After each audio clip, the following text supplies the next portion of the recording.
Quand j'ai discuté avec les populations de Bissine au téléphone, il faut dire que c'est ma première sortie depuis un mois.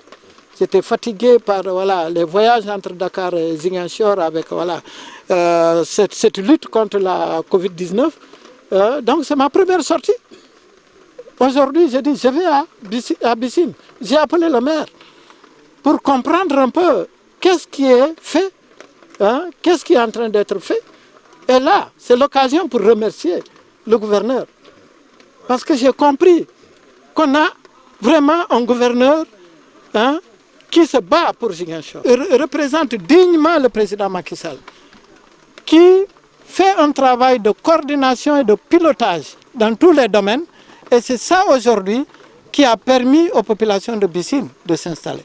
Donc, quand j'ai compris que l'État a beaucoup fait, et la dernière chose, c'est la venue du PIMA, qui met sur la table 40 millions, qui va permettre vraiment à Bissine d'être beaucoup plus visible, avec un cadre beaucoup plus attrayant. Donc je me suis dit, quelque part, bon, il faut que je trouve un minimum. C'est quoi? C'est des matelas. Parce que les populations de Bissine m'ont dit, voilà, les gens reviennent, on est dans des huttes, mais on a des difficultés pour avoir quelques matelas pour nous coucher. Je suis venu avec 15 matelas. Ce n'est pas beaucoup, mais c'est symbolique.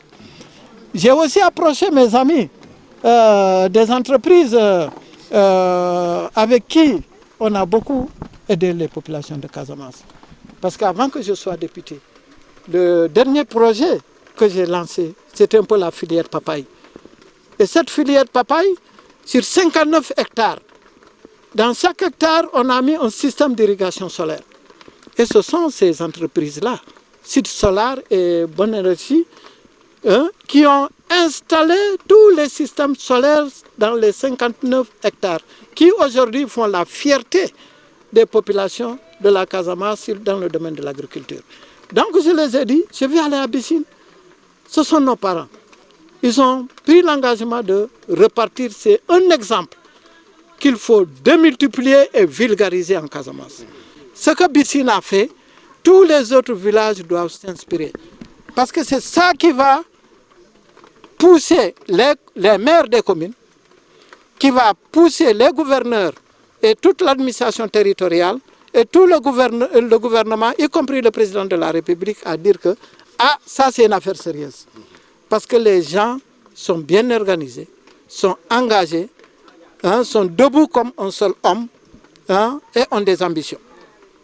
Mais tant que, en tout cas, cet engagement n'est pas visible au niveau des populations, il serait difficile de prendre en tout cas des mesures. Donc, les entreprises m'ont dit, on ne va pas te laisser partir. Nous aussi, on aime la Casamance, on est des Casamassais, on est là depuis plusieurs années. Et on va apporter aussi notre petite contribution. C'est quoi? Au moins de permettre à ces populations d'avoir de la lumière, l'éclairage. Comme l'a dit Manga, la première condition de sécurité, c'est l'éclairage. Quand tu te lèves la nuit, tu soulèves ta main, tu ne vois pas ta main, tu ne sais pas qu'est-ce qu'il y a derrière ta main.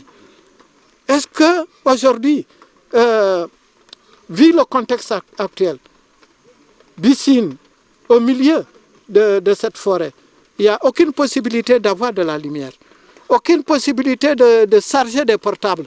Parce que les portables aussi, c'est un instrument de sécurité. Et je comprends qu'au niveau de ces kits, vous avez la possibilité de charger vos portables.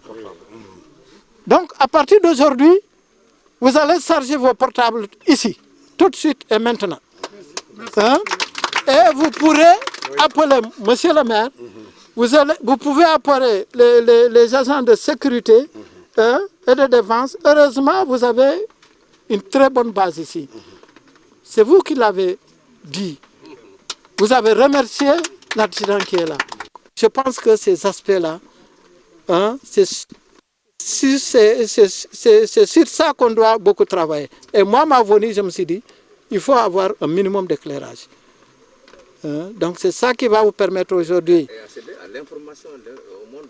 Voilà, donc l'autre chose, c'est la télévision. Voilà, la communication.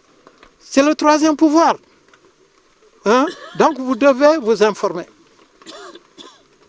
Donc savoir qu'est-ce qui se passe autour de vous. Qu'est-ce qui se passe au niveau national? Qu'est-ce qui se passe dans le monde?